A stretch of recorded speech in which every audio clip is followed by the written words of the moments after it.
Before John Frusciante rejoined the Red Hot Chili Peppers, one of the goals for a lot of John Frusciante fans and Red Hot Chili Pepper fans was to replicate his Stadium Arcadium era pedalboard, and maybe the Slane Castle pedalboard as well, but for a majority of people, the Stadium Arcadium one was kind of the big goal in terms of gear, if that's something you were inclined to do.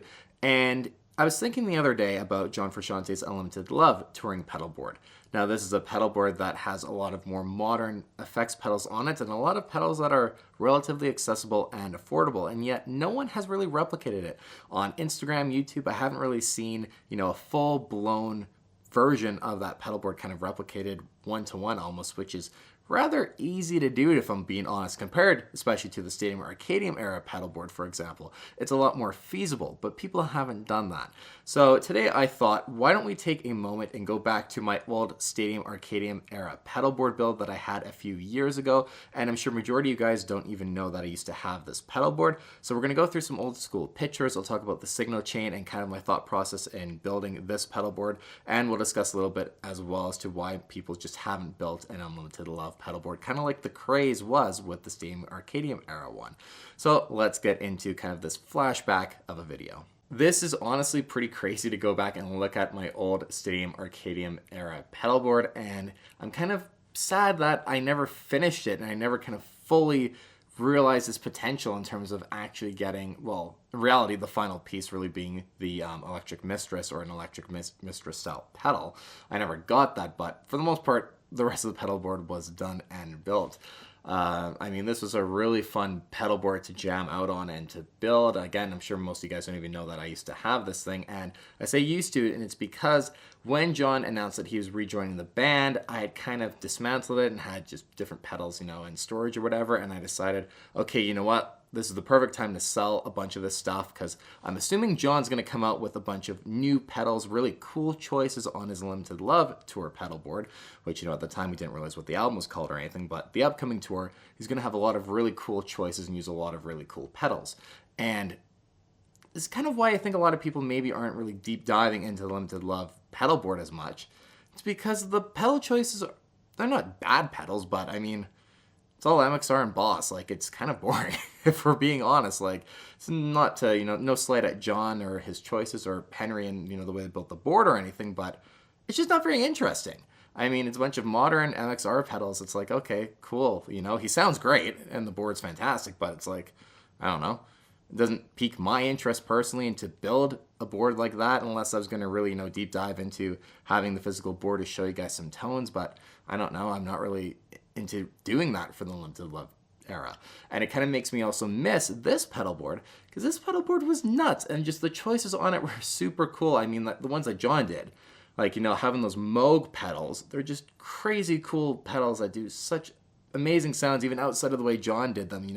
I'd experiment with the Murph and even the low pass filter, and that 12-stage phaser was just a fantastic phaser as well. So I just kind of miss this pedalboard, and I really think this is just a different animal compared to the current iteration of the pedalboard that John is using, and hopefully for the return of the Dream Canteens tour that's, going to be upcoming, maybe he'll change it up and have some more interesting choices rather than just kind of a few brands and just using all of their products and, stuff that's accessible is fun, but it's not interesting. It's not like really cool and out of the box like John was during the Stadium Arcadium era with all this wacky, crazy powerful gear. But I'm going to try and kind of go over the signal chain that I had on this pedalboard.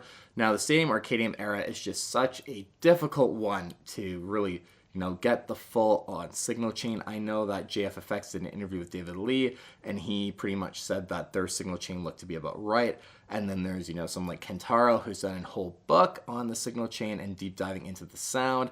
And I personally don't remember what his signal chain exactly was in comparison to the JFX one. Then I know Will Galuccio, who's been, a long time John Frusciante gear expert as well, kind of had a different signal chain. So I just kind of went with what I kind of thought was the best out of all of those back in the day, and kind of, did my own thing a little bit as well, but it sounded great, and this is kind of what the signal chain was. So it went through my Polytune, was kind of the first one, the Polytune Noir, which was in between the Holy Grail and the WH10 version 2, modded by Wilson Effects.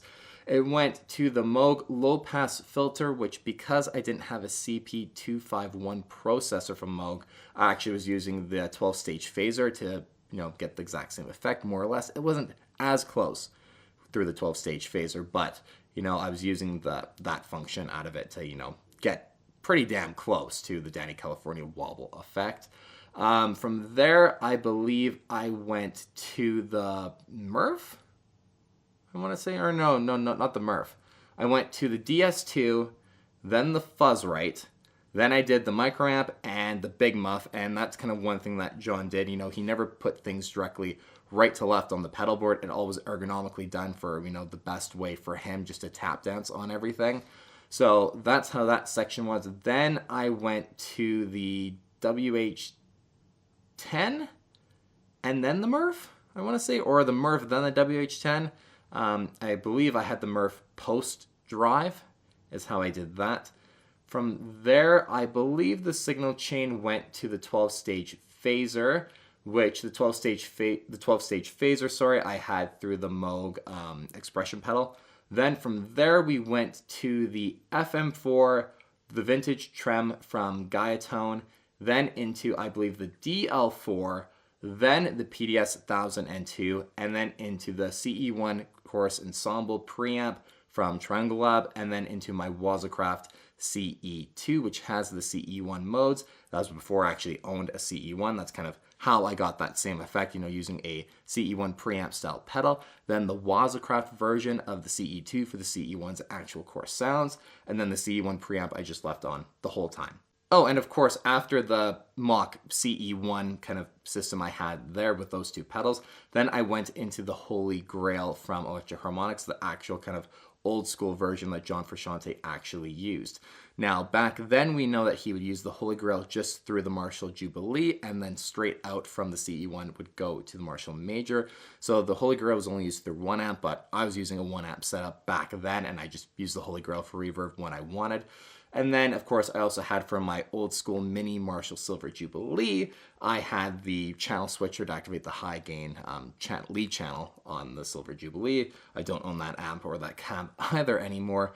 I pretty much don't own anything that's on this pedal board. I have a few things. I have like the DS2 and the Muff and the micro amp. But pretty much like the Wazacraft C2 I still have, but pretty much everything else I got rid of in anticipation of John just completely changing his pedal board, which he did, but not in the direction where I thought, okay, the new pedal board I'm probably going to want to replicate and to, mess around with and just jam out. And it's just fun, like I have pedals that I just have on different boards for just fun for my own stuff. But, Mayor's replica board I have, and I have kind of like a mini Frusciante board, I guess, kind of here.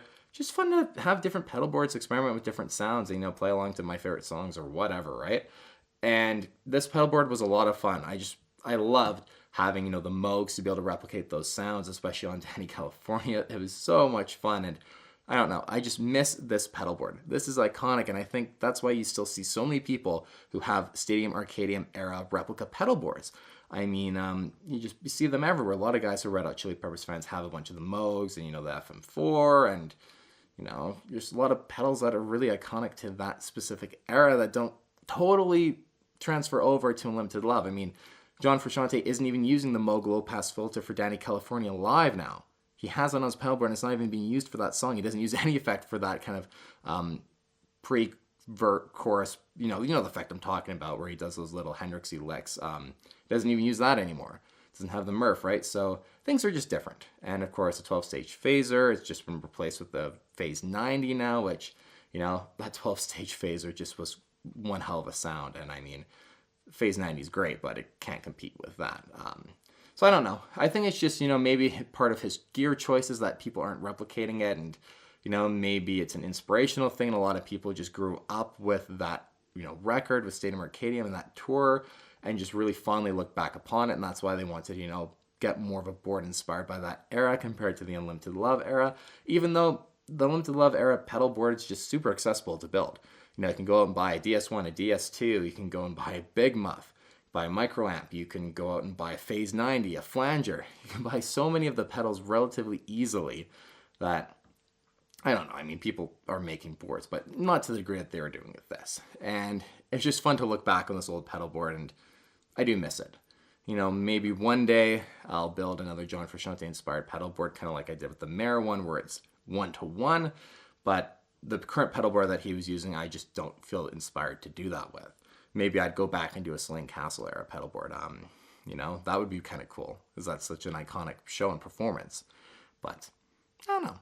Anyways, you guys, I just wanted to go and highlight this old pedal board and kind of throw in some discussion as to why, people aren't really building unlimited level replica pedal boards, or at least that's what it seems like to me. I used to go on Instagram all the time looking at John Frusciante gear, and I'd see Stadium Arcadium era pedal boards just like crazy.